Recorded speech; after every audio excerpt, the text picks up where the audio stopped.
Hello and welcome to the Mountain West Archive, a podcast where we discuss books about life and culture in the Rocky Mountain West. I'm Ayaz, And I'm John. and today we continue our discussion of the first chapter of Ted Conover's book, Cheap Land, Colorado.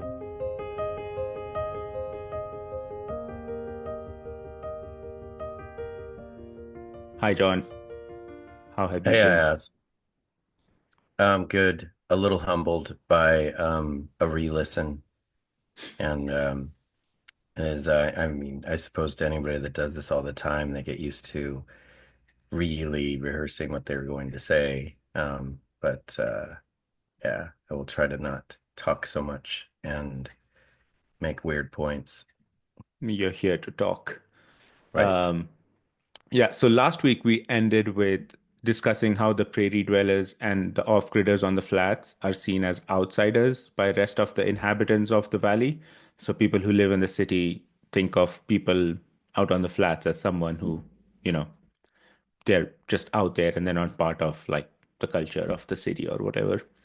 And La Puente's efforts to help out these people by providing meals and bringing them firewood in winter and warm clothes if necessary. So La Puente's effort to reach out these outsiders seems very virtuous to Ted. He thinks that this sort of an effort to like go and help out the people who are on the fringes of society is something that is needed at a national level to heal the American divide, which made him want to stick around and get involved. So Yep. involvement for him was um, wanting to work with La Puente and doing what, as we find out, Matt Little does.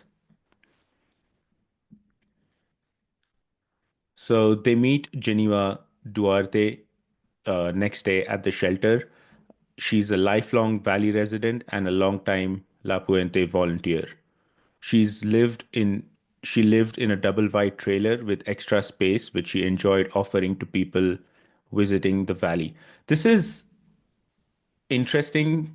I mean, I always like people who offer space in their home to others who are visiting in the area because just because of like the spectrum of people that exposes them to, you know. One of my favorite writers, Ted Simon, he is now in his 90s, I believe, and lives in France. So on his website, he has this link that you can email him if you want to be like a resident writer in his house, I think in France. So you can email him, tell him that this is the project that I'm working on, and then maybe if you're lucky, he will accept sort of your residency in his house, and you can hang out with him and talk to him. So I'm just thinking about the type of visitors she might get in the valley, like people who are there to volunteer, researchers, writers like Ted, you know? Yeah. And it takes a bit of courage to do something like that because I know everyone won't because you're sort of putting yourself in at some risk when you invite strangers into your house. If it's like a well-known writer and they have a huge catalog of work in the past, then I get it. Like that's not risky, but you know, if it's just a volunteer and you don't know a lot about them, not everyone has an appetite for something like that, right? Right. And especially considering the population, because um I think a bit later on, there's some characters that talk about um, letting relatives come in for health reasons to kind of Yeah. recover from things, or somebody renting a space and then assuming that space and not leaving and kind of claiming squatters' rights or whatever. So, given that population and that tendency, there's some real trust Yeah. to take somebody into your home and then But not, know what they're if they're going to leave or whatever. So you'd have to have really strong boundaries. yeah. So Ted lives with her for a few days, and in her living room, he notices several posters of an athletic-looking young man. Geneva tells him that it is her son, Angelo, He had been a mixed martial arts fighter before he died 11 months ago by coming too close to a power line while trimming a tree. So, yeah, she points through the window to a homemade monument she had constructed to Angelo. It was next to one for her husband, who, grieving with dementia, had passed away only 6 months after Angelo. That so she'd had a brutal, tough year. Yeah, I was thinking about and she's not, she lives in, what's the city? Alamosa? Alamosa, yeah. Alamosa. Um, but as I was reading that, I was thinking, like, does this land kind of make you tough too? Because she was her her husband's after her son. But do they talk about any the tree thing yet, or is it that's later? That the he's trimming the tree and ends up in the power lines. Yeah, I think this is where they Comes mention it, later. and I just They mention it and they summarized it. talk Yeah, about it in more detail later, yeah, I think. I don't want to get ahead of the chapter. yeah. Um, Her husband, it mentions that he has dementia, and I wonder if there is an aspect to his death that his son has died, and I think he is their only son. And when something like that happens, a parent often just loses their meaning or their purpose. And Yeah, I then think it just so happens that, if you read in Man's Search for Meaning, Viktor Frankl writes about how a lot of the times people would die after they had lost hope for the future rather than just physical decay in the concentration camps. I think there is some of that to the father's death, especially considering he's losing his memory. So there's not a lot. Maybe he remembers anyway, and he is aware of the fact that he is losing his memory, and then from the world that he's clinging onto in his head, like a giant portion of that has just fallen off, and that just sort of wipes out a lot of the meaning and desire you might have for life, you know? yeah, when I was in undergrad, I worked in a mental hospital and would see all these various patients with mental disorders. And because I was a psychology student, I was really poring over their files because we had access to, what had happened. And it really led to a whole, um, I presented a concept. I never followed through with it, but two of us were going to write a paper on kind of a tolerance of trauma in humanity that you're kind of born. I mean, the way we kind of thought of it as like on an old video game that you kind of start with two or three lives, and if you're Pac-Man or whatever gets eaten by a ghost, then you get another life and another life. And um, the difference in humanity is you don't really know how many lives you started with, and if each life is a major trauma, whether it's like losing a grandparent or an actual, you know, um, traumatic brain injury from a car accident or something like that, or, loss of a kid or so. Um, but there was just file after file that you could see a major life trauma that had happened in a patient. And then, 2, 3 weeks, and you start to have like this kind of breakdown, mental breakdown.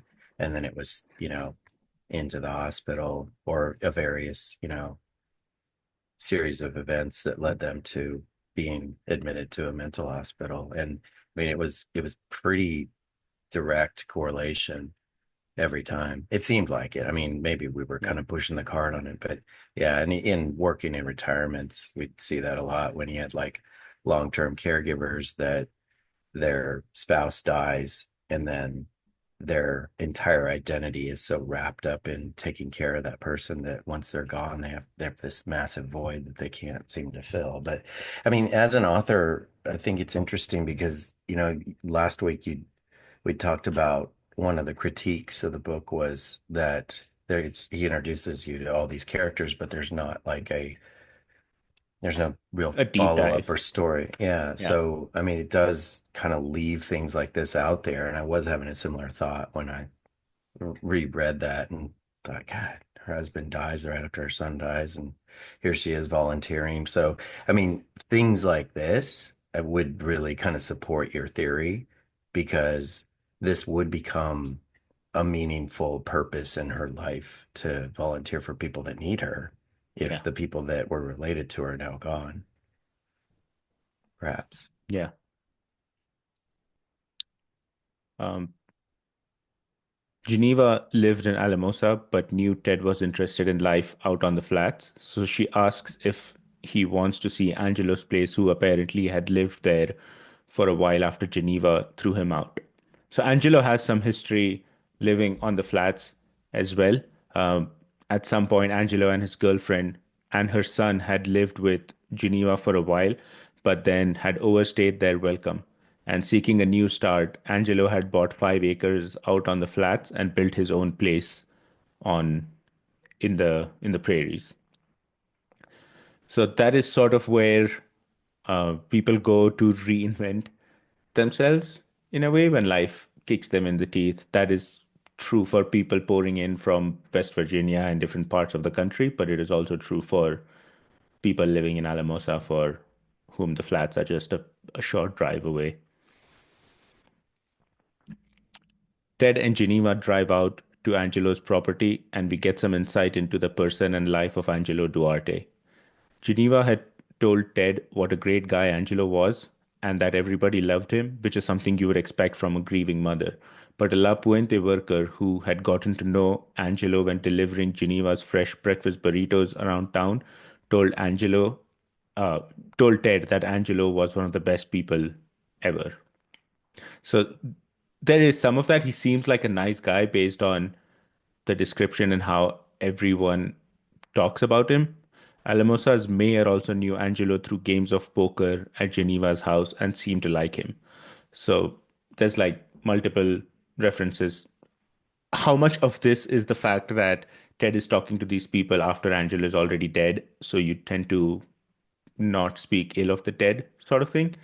But he does seem like a nice guy, just based on what people say about him. And also, Alamosa's mayor plays poker at Geneva's house. That's that's interesting. Yeah, Her, that kind of makes sense for a small town. yeah,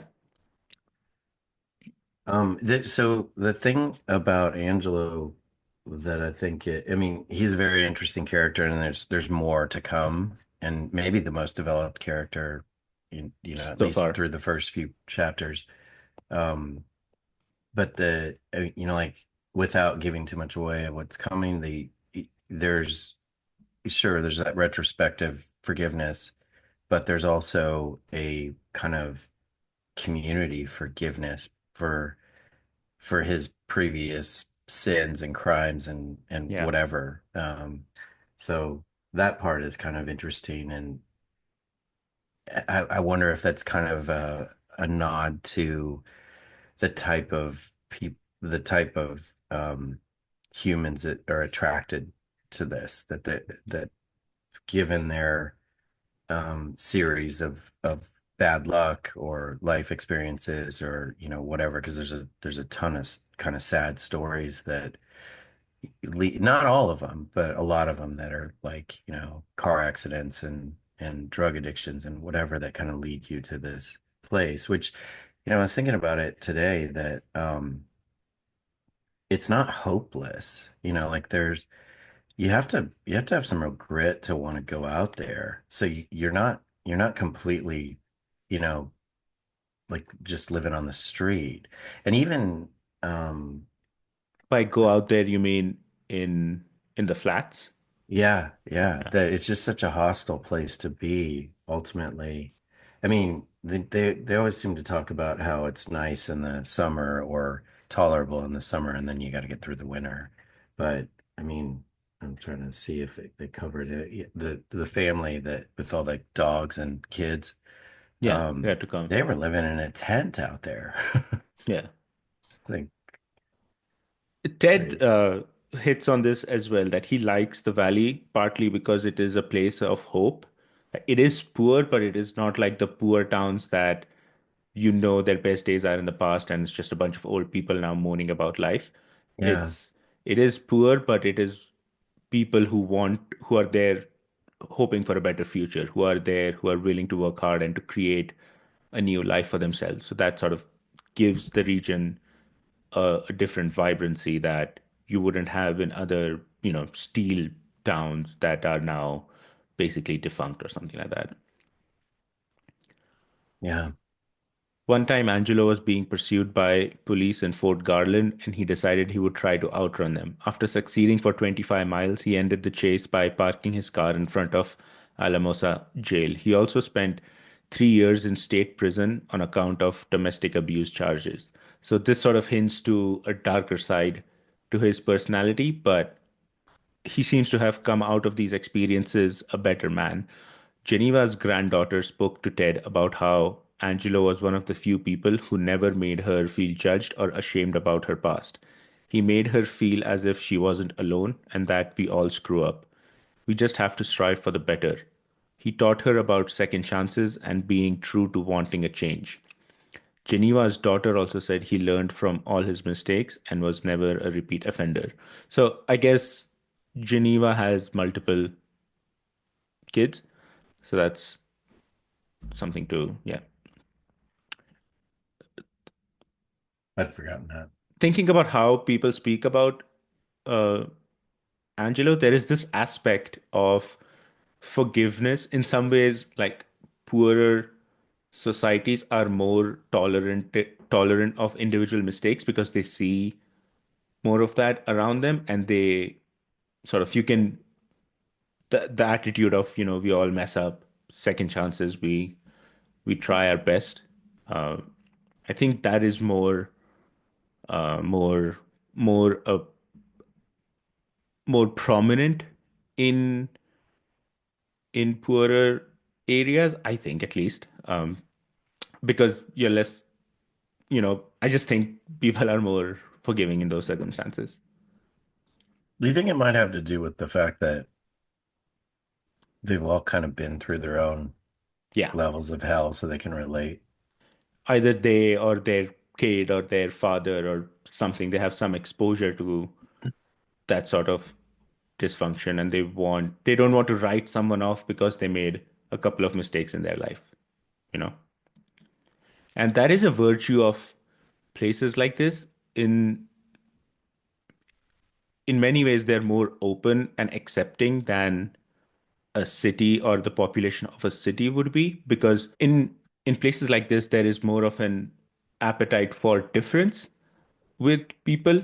So when we look at, there's Mormons living on the flats, and then there's someone like Paul who's their neighbor. Yes, they have some friction, but people recognize that we are neighbors, and then when it comes to it, they're there to help. So in that sense, these places are more accepting than, I don't know, Brooklyn would be or something like that.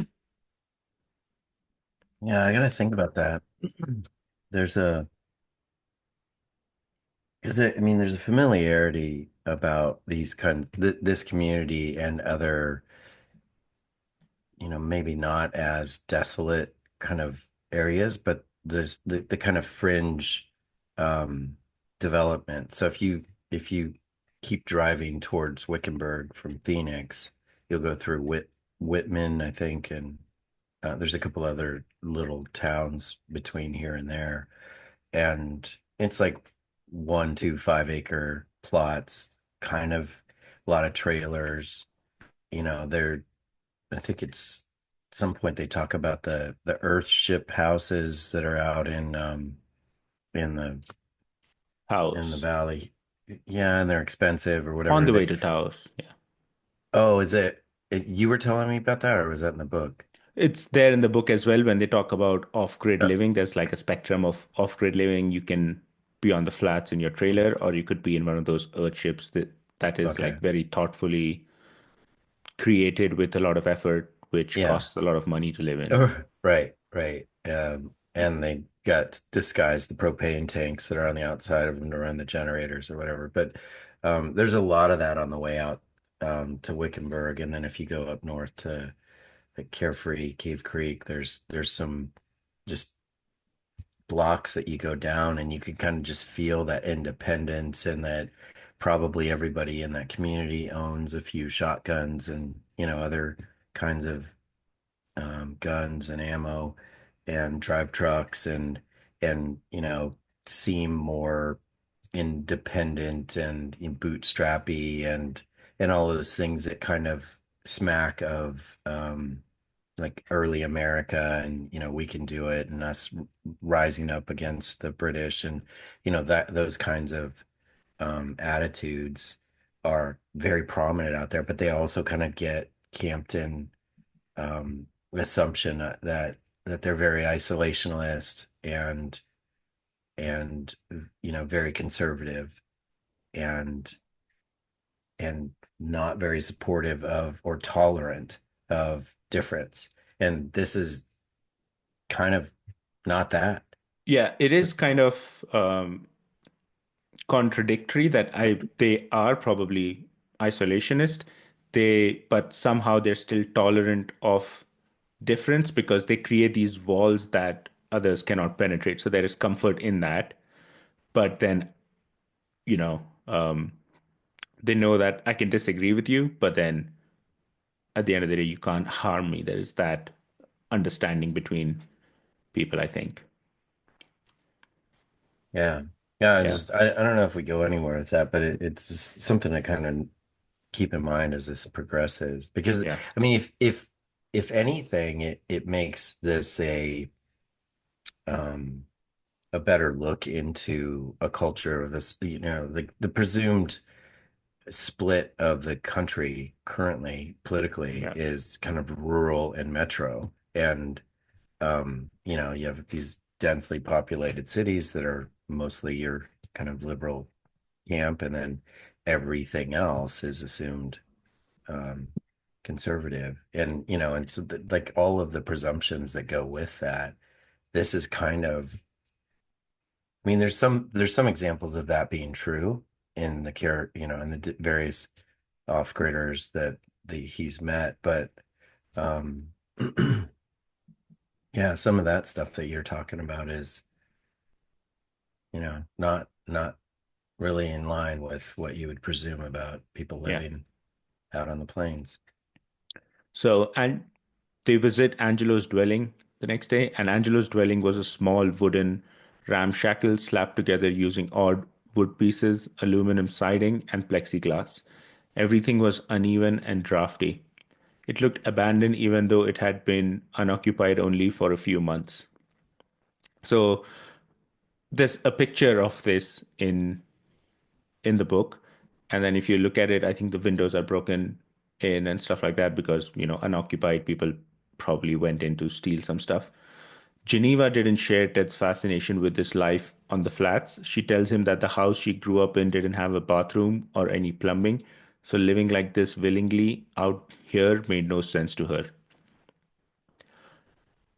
I mean, this is true. A lot of the fascination that people like me have with rugged living and off-grid living is stems from a place of privilege because we're not exposed to that life, to that hardship, but somehow we're drawn to its aesthetic. I think that is true for Ted.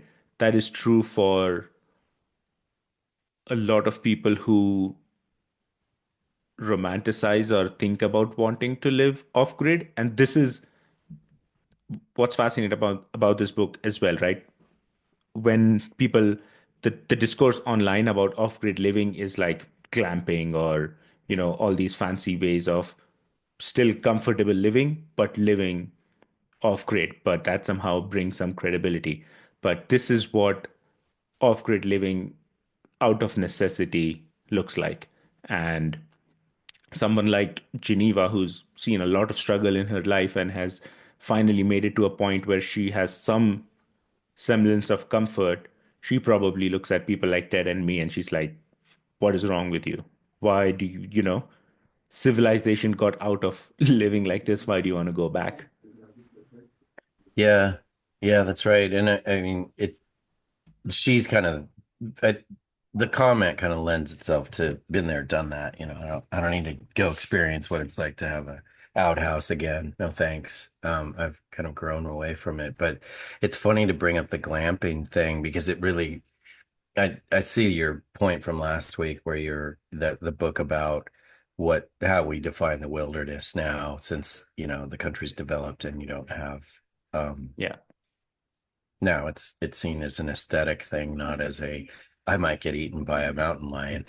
I hope I see a mountain lion is really yeah, more the yeah, um yeah, so that is interesting her comment and again like as like for the re-listen I just couldn't help but feel so judgy about these real people that live out there for various reasons because it just kind of like Geneva, like, no thanks, like that. I would much rather be able to walk to a bar that I like, not just the one that happens to be in town or isn't even in yes, it. but I want to draw a distinction between people like me and Ted versus people like Angelo or Paul for whom that life is not an aesthetic. They've taken the card they're dealt with, they've pooled all their money together and they're like, right, I want to optimize for independence. And independence for them means not answering to anyone, being on my own land, not having to pay rent and stuff like that. Where can I go and what can I do? And they are willing to pay the price for living there. So I have respect for people who live on the flats full time. I'm just a little cynical to people like me or myself, like just I'm not pointing fingers. It's, people who are on the outside and they dream about, oh, this is so cool sort of thing. But for people for whom this is their life, they've accepted the trade-offs. And I have a lot of respect for people like that. It's not a life that you and I would choose. You know, but still, it's they chose that option with the cards they were dealt with, and I respect that a lot more than people who sit around and complain that the country is going to shit. I mean, you're right. It's not a life that we would choose, but there was a while back in Colorado in Telluride, there was a guy that was like, say, an accountant. He had a couple of kids and, was regular, established middle class, upper middle class kind of existence and, you know, enough to like go ski for a vacation frequently. Um, he at some point either read a book, I don't know who this was, but it always kind of stuck with me, um, about how much waste was being thrown out by restaurants. So rather than just be like, read the article and not do anything about it, he started kind of digging around in dumpsters behind restaurants and finding, legitimately edible food, whether it was at grocery stores or whatever. And so like he would get off of his regular day job and then just kind of, find himself in dumpsters. And eventually he's like, this is amazing. Like there's you don't really need to go shopping. All the food's just in the dumpster. It's just not really that attractive. And he would find clothes and other items that people had, discarded for whatever reason. And of course, like his middle class wife and kids are like, Dad, could you like stop Could you doing this not? forever? This is Yeah. embarrassing, whatever. And he wouldn't. And eventually was like, hey, we have plenty of money for you guys to live in the house, but I think I'm gonna just go live out here by the dumpster and like, chose that life intentionally. And as if to say like, what are we doing? There's so much that it costs to live that you could live comfortably if you could handle the kind of gross factor, um, by just kind of holding your nose while you eat your like discarded burger or whatever Yeah. in the Yeah. Yeah. dumpster. So I mean, I suppose that you could get fed up, and some of the comments are like, you don't want to pay utilities or taxes or whatever, and that's, some of the attraction of living off grid. But I don't know. I mean, I wonder when that character is going to bubble up in here. Because so far I haven't seen it because it's a pretty bold move, Yeah. obviously. So while they were looking around, a neighbor comes over whose name is Jimmy, and he tells Ted he had worked with Angelo on several projects together, including ditches for a shared well that was cancelled by the county. Which I don't know why they would. If people want to build a well on their property, what the reason is to say no to that. But The the because it's the West and there's tremendous water issues. So one of the problems is that, you have to deal with the Cattlemen's Association and all the farmers and their water rights and whatever. And oh, when you're okay. like Salt River Project or the Colorado River and you're managing all of that water going through, you know, 9 states or whatever it is that suck off of it, um, the water resource management departments of all the different states will tell you like what zone you're in proximity to the groundwater table.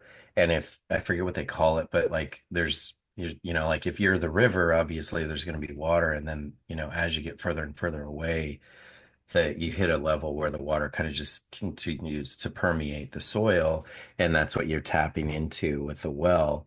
But there's certain places where you might be on some farmers, water right land. So there's those violations, and there's Okay. also just areas that are prohibited because if everybody stuck a straw in and kept sucking, there wouldn't be any water that, Yeah. made it out of the state.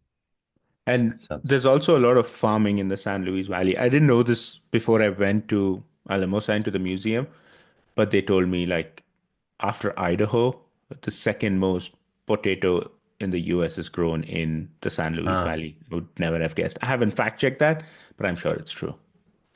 yeah, I mean, just a satellite view, it's Yeah. tons of farms. A lot of those circles from the sprinklers that rotate like a record player. Yeah. He talks to Geneva about Angelo's girlfriend who had lived there and her addiction to heroin, and how she had stopped by with her current boyfriend to harass him. And when the conversation turned to a custody issue she was having, it carried Ted away from feelings of prairie freedom to a sadder, more universal world of poor people's pain. So this is sort of what we were talking about earlier in this demographic. Maybe it is self-selecting, maybe it is perpetuating because of the circumstances they find themselves in, but dysfunction is like fairly common and yeah, sort of the norm. Yeah. So Yeah. when they leave, Geneva tells Ted Jimmy had floated the idea of buying Angelo's shack from her. It would make sense for him since it was his adjacent property and help increase his footprint in the valley. She said she would ask for $7,000 but would accept less. She also tells him how Angelo had intended to develop the property once he settled down and run a sports camp for kids who got into trouble. He would have called it the Last Chance Ranch. I think This this is makes. oh, sorry. You No, go go ahead. for it.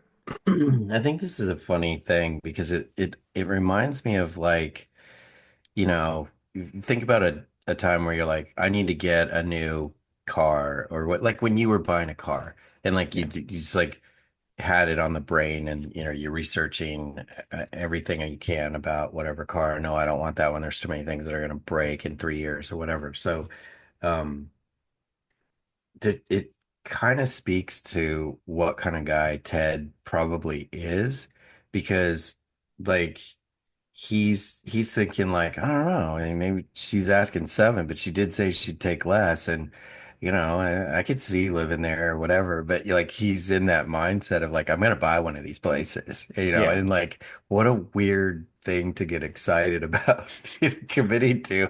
I mean, I know he's gonna write a book, but it's just so backwards to like anyone else's normal, like I'm gonna buy this thing if he's like selling his friends or his, you know wife or whatever. Like I'm thinking about living the middle of nowhere, and I'm going to spend $5,000 or $8,000 on a And at trailer. this point, the book is not even, but he's, remember, it's just there for the week and he's sort of researching for an article. So Yeah. but this is just seeds being sown for his eventual arrival as a La Puente outreach worker, right? He he likes the idea of what La Puente is doing, which makes him want to stick around.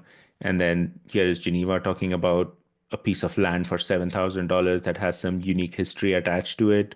And she says she would ask less, which makes Ted wonder if he should buy the property. And then later, after they get back to Alamosa, he gives up the idea because there are a lot of 5 acre lots on the flats, and he thinks that maybe one could be bought for less than $5,000. He wants to start fresh than with somebody's broken dream, he decides. So, yes, there is history attached to this land, which has its romance. Like he knows Angelo. It would, how cool would it be to buy this land and maybe develop it, maybe even get someone to start the last chance ranch that he wanted to. But then he decides that if I'm going to come here, I need a fresh start rather than pick up someone's broken dream, you know? Actually And broken. Broken yeah, windows, broken crappy walls. The whole thing is kind of a mess.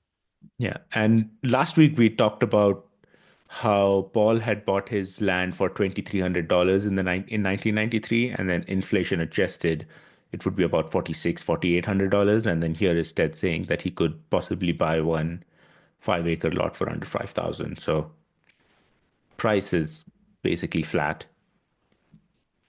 The Yeah. next character we meet is Lance Cheslock, who is the director of La Puente.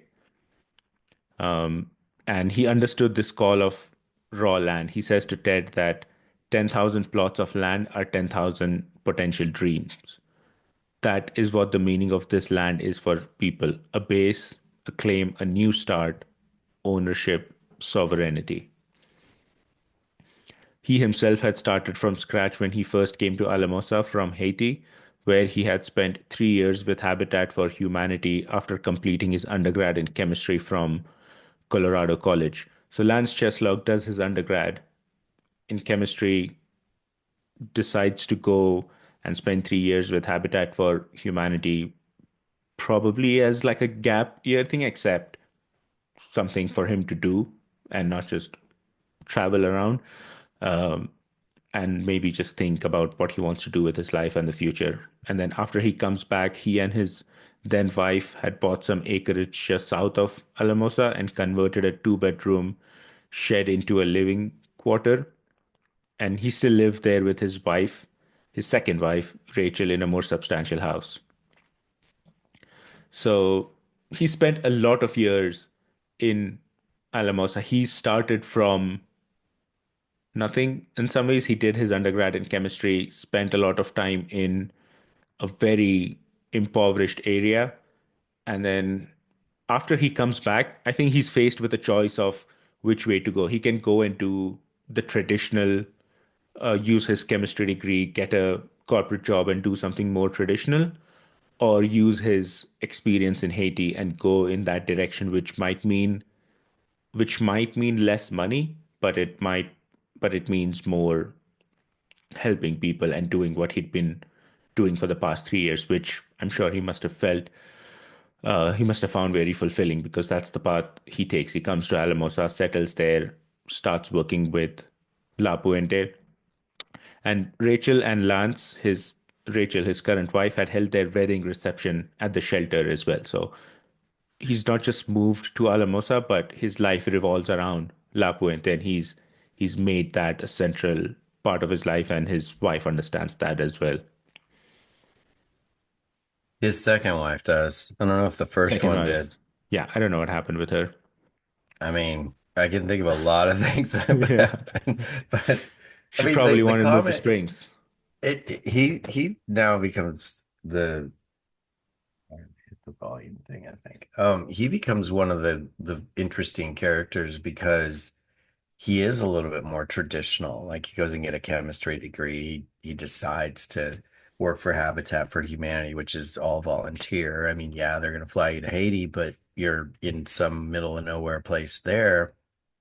So I wonder if in that experience, he thought, I could probably go work for some chemistry pharmaceutical company or whatever and make a lot of money, Yeah. but the meaning in communities and helping people out and whatever obviously trumped all of that. And he just was like, this is what I'm gonna do. Which is huge. And it kind of says it if he's describing 10,000 plots as 10,000 potential dreams. And I kept thinking about that, him saying it of like, yeah, you could call it that. But I mean, I think he truly sees Believes that, that. Yeah. yeah, that they're gonna live out in this kind of desolate wasteland and make a go of it and make a life of it. And there's people that are legitimately happy, but it is not on the terms that I'm familiar with, outside of just a concept of understanding family and love and community and hardship and whatever that kind of life stuff, sure. But there, not Yeah. not not really coming up at all. So it's a special person that can kind of see that through all of the regular definition of what we're all doing Yeah. and find meaning in all these people, and all these. I kept I kept hearing myself say these people, and I was like, I don't remember ever saying that about anyone. It sounds so like just insulting. So the off-gridders, Prairie I think dwellers. is, Yeah. yeah, off-gridders and prairie dwellers. That's interesting. That reminds me of like prairie dogs. So I think I'll stick with off-gridders. Okay. So Lance has been leading La Puente for more than 30 years and has seen its expansion from just a homeless shelter to an organization that offers a wide range of services to the poor. A valley-wide network of food banks, plus small businesses like Milagros Coffee House at Alamosa's main intersection, to a used clothing store which provided access to food, and a used clothing store all of which provides access to food, clothing, and valuable job opportunities in the valley. So I went to their coffee shop, Milagros Coffee Of House. course you did. Of course I did, because it's mentioned in the book a couple of times, and that coffee shop actually was like the hook that got me into like the idea of going there, because again, Because you're remember such it. a coffee freak. Yes, and at this point in my head, the valley and the flats are a daunting place. I haven't really looked up Alamosa. I haven't seen that it is a city of 10,000 people with Adams State University in it. Yeah. But my thought process was, if it has a coffee shop, I can at least go to the coffee shop and come back. How bad could it be? So, It has a Starbucks, doesn't it? yeah, it has a Starbucks too. So, it's a nice place, and it's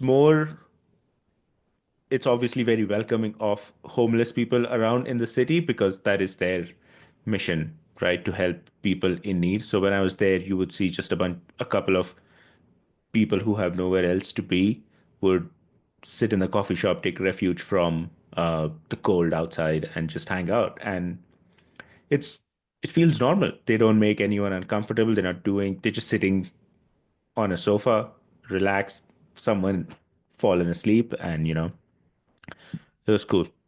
Good Yeah, coffee every too. time I see it comes up a few times. Every time I see it, I'm like, you and I are gonna end up at that coffee shop. We have to. If you come to Colorado, we have to drive there. Yeah. And I the funny thing is I have no idea what it looks like. And I didn't look in the book if there's a picture of it, but I keep thinking it's like that geodesic dome that we went to in Killeen. Hmm. That upstairs thing. Like that's what it looks like in my head. I know it doesn't look like that at all, but I Yeah. love the fact that there's a comment at the Christmas party. Is that we've already gone past that? You can just say it. I don't know. Um, I don't know which one you the mean. There's a comment at the Christmas party when Ted asks Lance or one of the La Puente volunteers or workers, he asks him like, "Why do you go to so much trouble Yeah. for this?" And Chess he's lock. like, "Uh."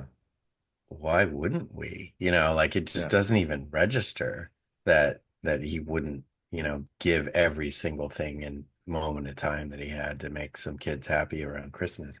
Um, but the coffee shop has, kind of a if you can't pay for it, don't worry about it. We got you kind of Yeah, you attitude, can I pay think. forward for people. Like when you Uh, and I go there, you can like Okay. Oh, that's put cool. it on the card for someone else. Nice. And this idea of them running a few businesses in the valley or in the city, I like that because not only does it provide different services to the people that need it, it also creates some jobs because for a place to survive, it's great to have like a volunteer network. It's great to have an organization like La Puente, but at the end of the day, it has to generate its own money outside of the donations that it gets. It has to be more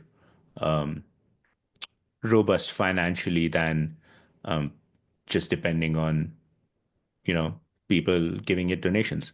And if they can run a coffee shop, if they can run a clothing store, Yeah. stuff like that, if that brings in a little bit of money, I bet it goes a long way. And also it creates jobs for people who live there. So it's a way out of, abject poverty, at least for a few dozen of people that they can employ in these businesses. He told Ted that in spite of their extensive operations in the valley, the prairie dwellers hadn't come onto their radar until 2015, when Tona and Robert went out to the flats as part of the country's uh, annual point in time count used by the federal government to allocate funds to help the homeless. So this is curious because the organization has been in the valley for over 30 years, right? It's been there since the 80s or early 90s, but they don't find out about the life or what the prairie dwellers are going through until 2015, which is just a decade ago.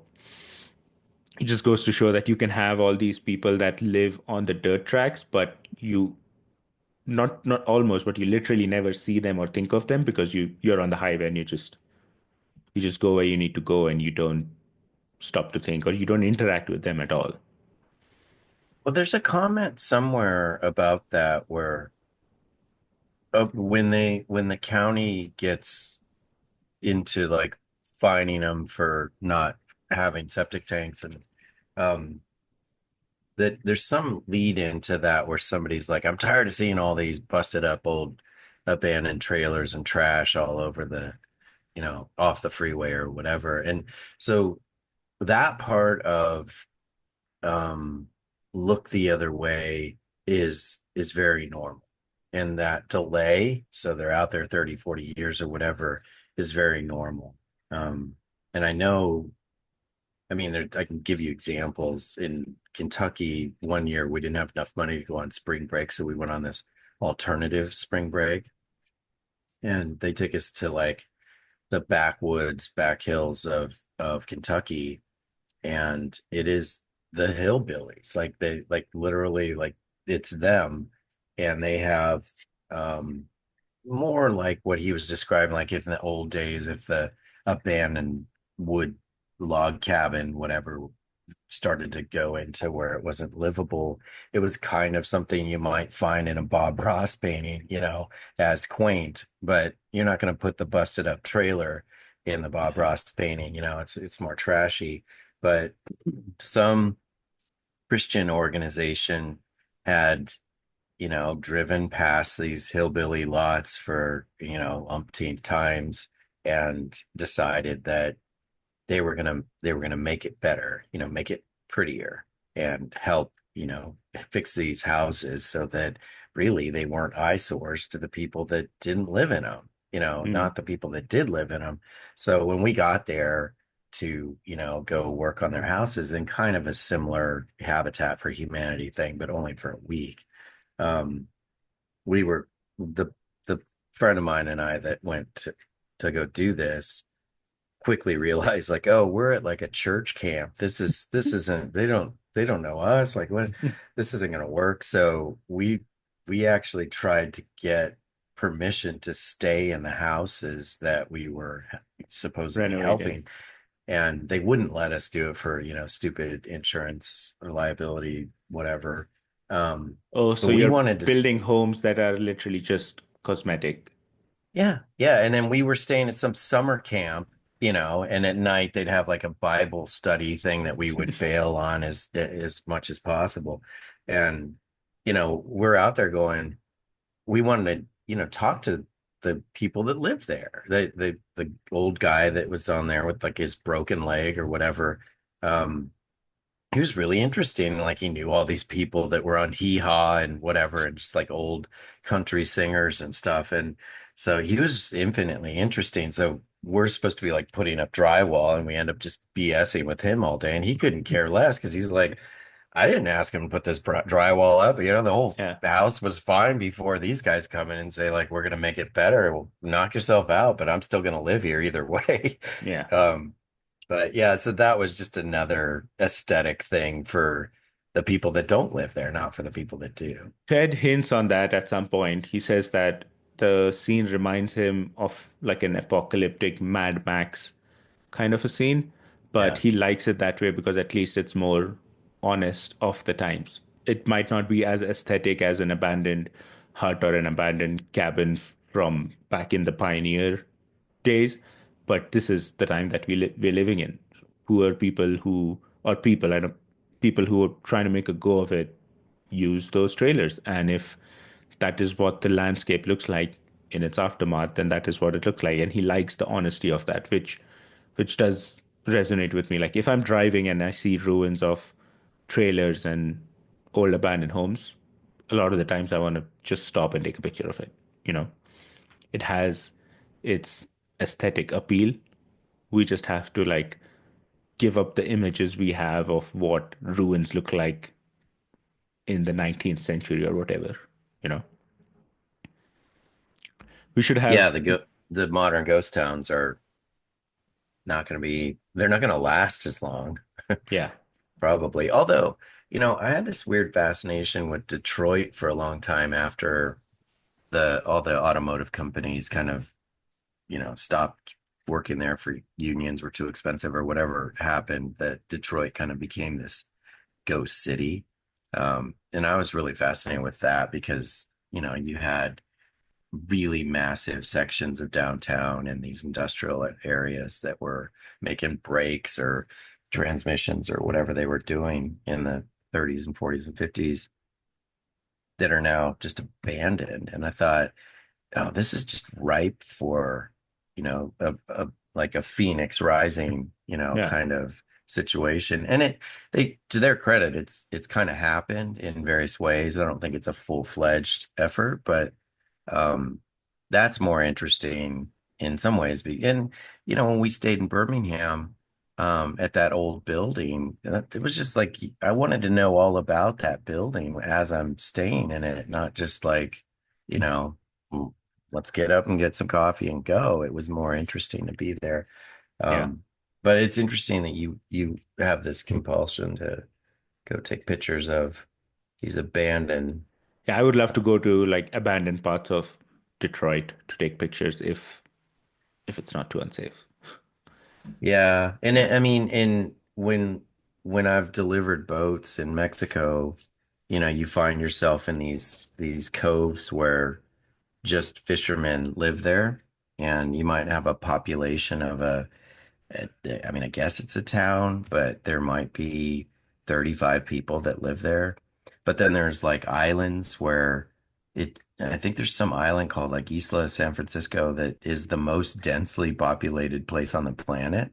It's like a square mile, or maybe 2 square miles or something of an island. And it's just like all these fishermen living there because I guess the fishing's probably really good, yeah, um, but you'll see these remains, shacks, lean-tos, and most of it is just kind of flotsam and jetsam kind of things that have rolled up with the tide on the beach that someone has made a shelter out of. And every time we'd pull up with a dinghy on the beach, you'd kind of find yourself wandering through the remains of those abandoned sites. So I see the appeal.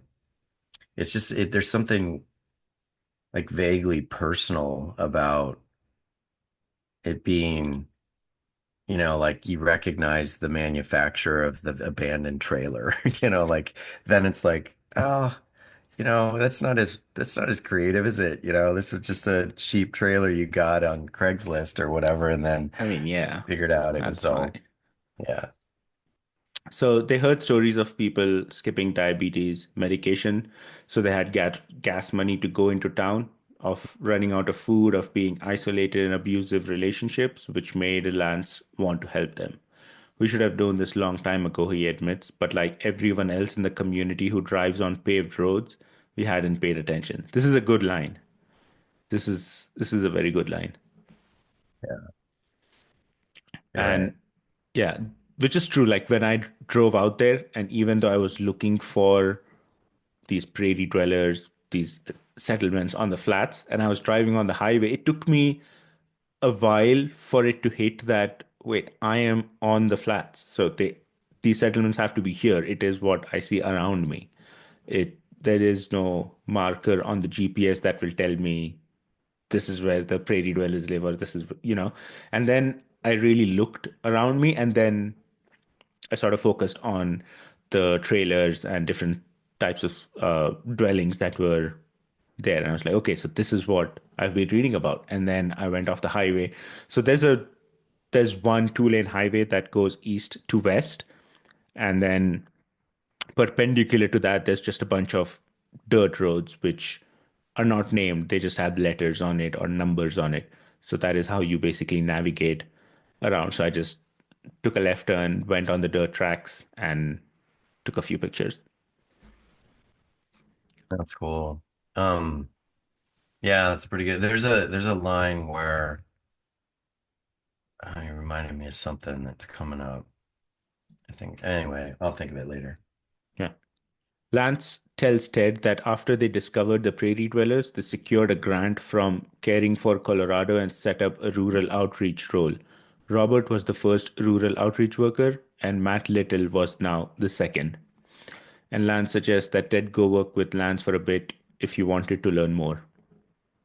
So now we're still in that first 1 week trip, and he has met Robert and Tona that were Robert was the first outreach worker. He's met with Geneva Duarte. He's met with Matt Little. So these are people who are in La Puente. So La Puente is sort of his introduction as well into the valley. And he's sort of met the people who do stuff in Alamosa and in the city for the group. And then now he is uh, telling Ted, if you're interested in the flats, if you're interested in what goes on over there, then Matt Little is your guy because he is our rural outreach worker. So he goes to work over there. So next day, Ted drives back out to the flats, this time with Matt. Um, and Matt and we get a little bit of backstory about Matt. Matt had recently arrived from West Virginia after the death of his wife, and he had come with his disabled adult son named Joshua, a wolf dog named Allie, and a horse called Roxy Dancer. He tells Ted a lot of people on the flats seem to be army veterans like him, and a lot of them have PTSD, but there were no easy categories that applied to everybody. Over the next few hours, Ted does a few visits with Matt. So, Matt, I think in successive chapters, we get to know him really well because Ted spends a lot of time with him as an understudy. And I don't, we always say he's an interesting character, but we have to remind ourselves these are real people with real lives. Even though we read about them in a book, he's not a character, he's a person. You could Google Matt Little La Puente right now and a result will show up. You can find him on Facebook. So So glad you said that because like yeah, on the re-listen, I was like, characters, these are people. yeah. So he's come from West Virginia, and yeah, I think we get into his story a little later. So let's save it to that. What I was gonna say is the map thing that he pulls out a map with Matt or with Lance, one of them, and he's like, "Hey, here's a Rand McNally or whatever," and he's like, Yeah, with Ted. "Yeah, So that's Ted is that's looking a at some map and trying to navigate and trying to understand where they are. He's like, that doesn't work. You need one of yeah, these. And he gives him like a hunter's map and it's all Yeah, kind of hand drawn or whatever. I mean, it's kind of cool because, we all live on our phones looking at Google Maps, Google Earth to find anything. And ain't gonna really probably help you too much out there for yeah. some dirt road. Also, reception can be uh, dodgy, so Yeah. you don't want to. It's not something you can rely on for getting around. You know, I I got around fine because I would like put directions in when I was in Alamosa to Antonito and or wherever, and it would just I'll just stick to that. And then if I go off, I still have those directions or the map has figured out where I need to go. So I'll just go back to where I need to be, sort of thing. Yeah. Yeah. Over the next few hours, they do a few visits. The first people they meet are two women who arrived from Oklahoma a few months before, who had both divorced their husbands. They called their little house at the bottom of Blanca Peak the Moo Moo Ranch. Then they meet a 60-year-old retired plumber and his wife who lived in a shed, and they had left suburban Denver after the gang shootings got too bad, Yeah. which is in the news, like has been in the news in this election cycle as well. I mean, I guess it's a matter of danger tolerance to go from suburban Denver all the way out into the flats for safety concerns. It's a very extreme move, you know. They're not like moving to a different part of Denver or to a different city. They're just like the world is going crazy. We can't trust any of the cities. We need our own land, and they just move out to the San Luis Valley. Yeah, and I mean, I don't know if it's the way that it was worded or not, but he says like quote when the gang violence got too Yeah, bad unquote, which I think is a bit of a nod to like was it or is this just perspective or are you watching too much news or whatever? yeah. Later, they passed a family from Pueblo engaged in the very first act of settlement, scraping a patch of land clear with shovels.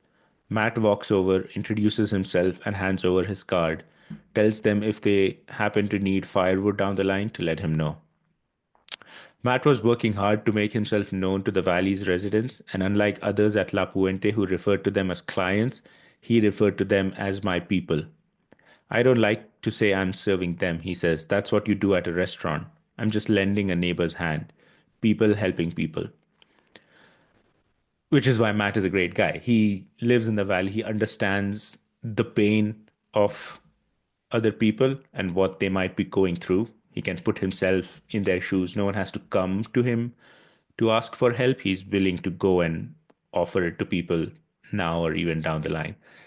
I don't I don't know if he gets paid to do this, but he certainly doesn't treat it as like a 9 to 5. He really cares about his his neighbors in the valley. Wasn't he the one that like Ted will always try and buy his coffee at the coffee house Yeah. and he'll accept it, but then he leaves the equivalent tip for the waitress. Yeah. He's got to have money from somewhere, I guess. I mean, I would hope that they're paying him, but He I probably I gets paid think if they something didn't because he says in the next portion that his major frustration was the size of the valley, and it was he was the too only big. rural outreach worker, and within 3 months on the job, he had already put 20,000 miles on his truck.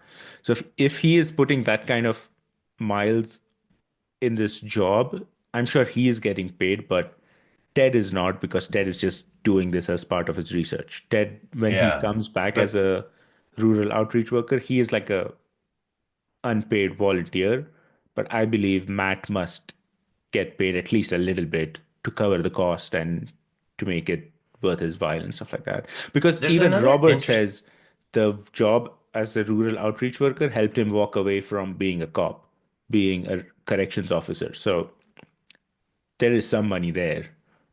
So he is getting paid. Matt So was the yeah. cop before. No, Robert was the cop Robert was before. okay. Matt was in the Um, army. yeah, Matt was in West Virginia. There's a in that section where he doesn't like to say he serves them. That's what waitresses do, and he's put 20,000 miles on his truck. Right after that 20,000 mile comment, or somewhere around there, he says his biggest frustration, or one of his biggest frustrations, was that he knows he can't reach them all. Yeah. He could care less about the mileage on his truck. I thought it was more about like, there's only one of me, and I'm not gonna be able to help them all.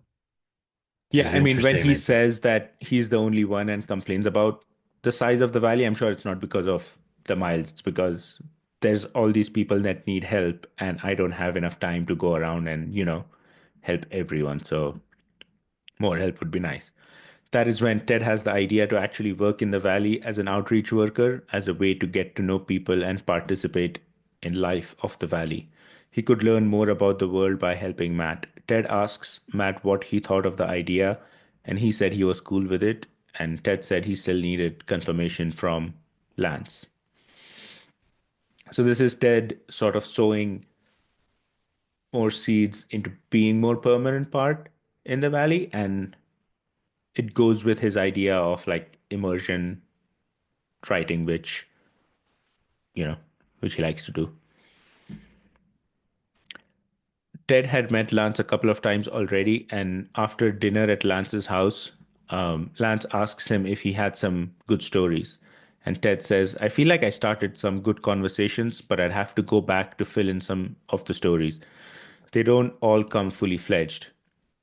To which Lance laughs and says, sometimes I feel like the manuscript was left on the roof of a car and wind blew the pages all over, and I ended up with pages 9, 182, 191, and 258, and not in that order. Ted says that that's what it is like exactly.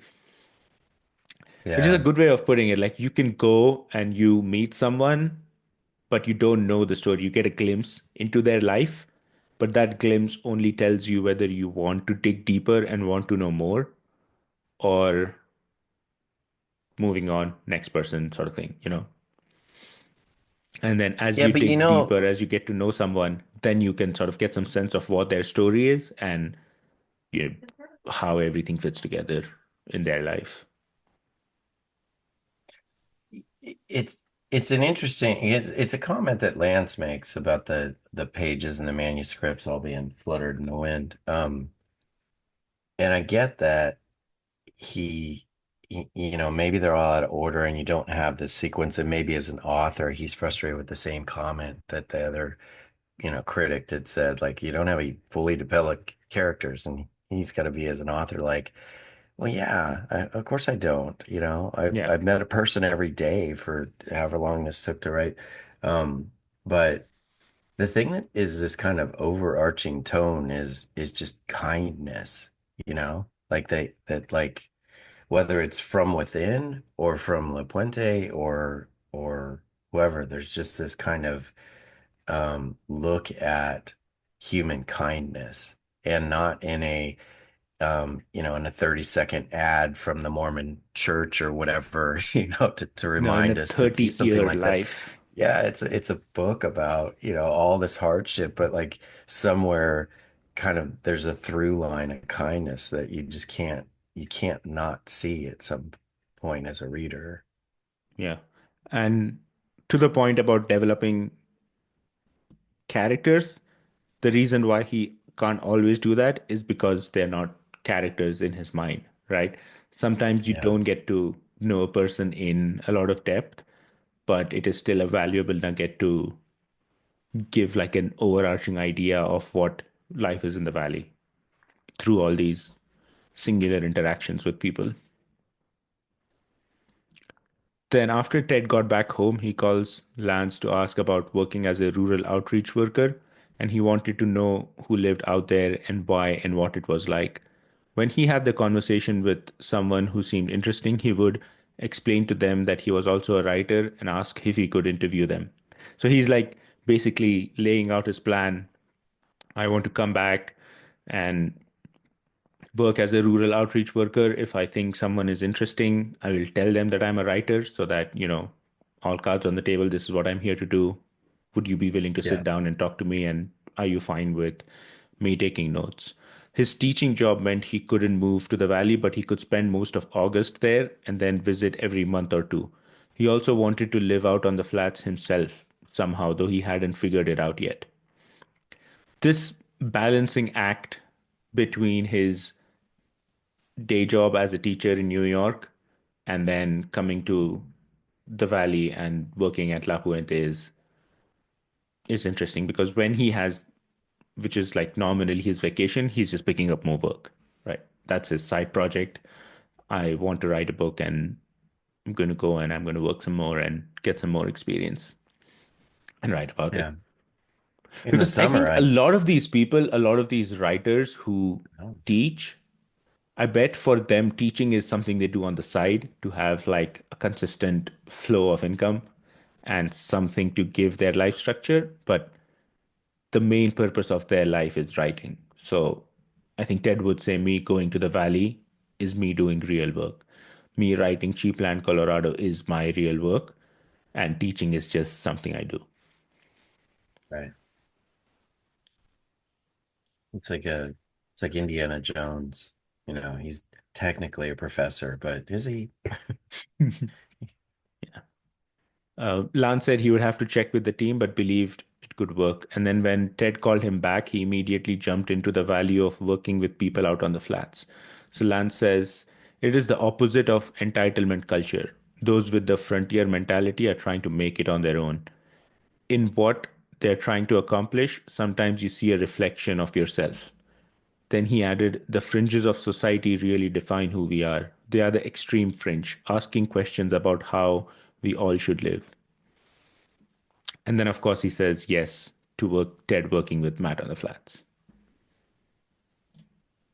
Yeah. I mean, it's a great comment at the end that they the fringe is defining it. Yeah. I mean, it's an interesting perspective to think about. Um, we don't want it to be easy. Well, I mean, I don't think it's a choice. You know, like you go out there and what was your word for it? It repels Yeah. the uh the rest of the world. So if you're not repelled by it, then you've got some grit and then that grit or whatever is kind of carrying you to push through the day and all the, you know, not having enough money to buy your diabetes medicine or put gas in your car, you know, like that. Those kinds of decisions are probably real all the time, despite Lapuente's efforts. Um, Yeah. so yeah, And how would it not divine us or them? I also like the fact that the way he talks about the prairie dwellers, it feels like he knows what they're going through, and in some way, he supports their decision to come out on the flats and give it a go and see what comes of it because he doesn't sound begrudging that he has to now manage a rural outreach arm and they have to lose all these supplies that they would give to other people in Alamosa, to people out on the flats. And why the hell are they here anyway? What are they thinking? What are they going to do? It's such a silly thing to do. Like, none of that. He sort of gets what they're doing. And in some ways, he's glad um, that they're there and he's just doing the best he can for them with the resources that he's got, which which is a refreshing attitude because it can get cynical. Like after the fourth time a person who doesn't have a well insulated house comes to your homeless shelter in the winter, it's easy to get cynical. Like, what were you thinking? But that is not the attitude that Lance or La Puente for that matter takes because when they see these people who are becoming sort of seasonally homeless, they think of it as a tactical problem and they're thinking, what can we do to sort of make them live out the winter in the on the flats and help them survive rather than become homeless and come to the shelter because coming to the shelter is fine. There's only a finite number of people who can do that, right? So to actually solve the problem of that sort of seasonal homelessness would be to enable them to live on the flats full time. And part of that is giving people firewood, which we will see Matt and Ted do go out and offer firewood to people during the winter. because this is why a lot of people don't have proper heating. The generator could go out. They don't have alternative sources.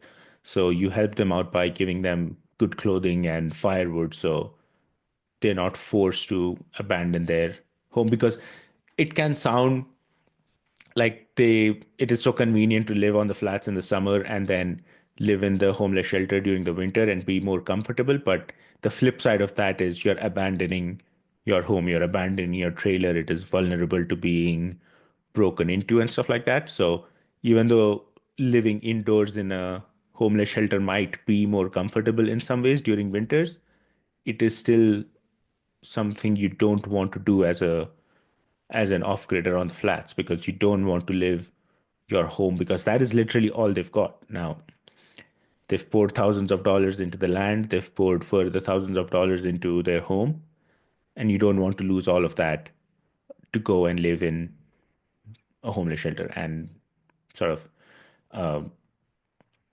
Lance sees that and he's willing to devise like a solution to that. And Yeah.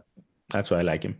I like his Yeah. attitude and his understanding of the situation that people are in.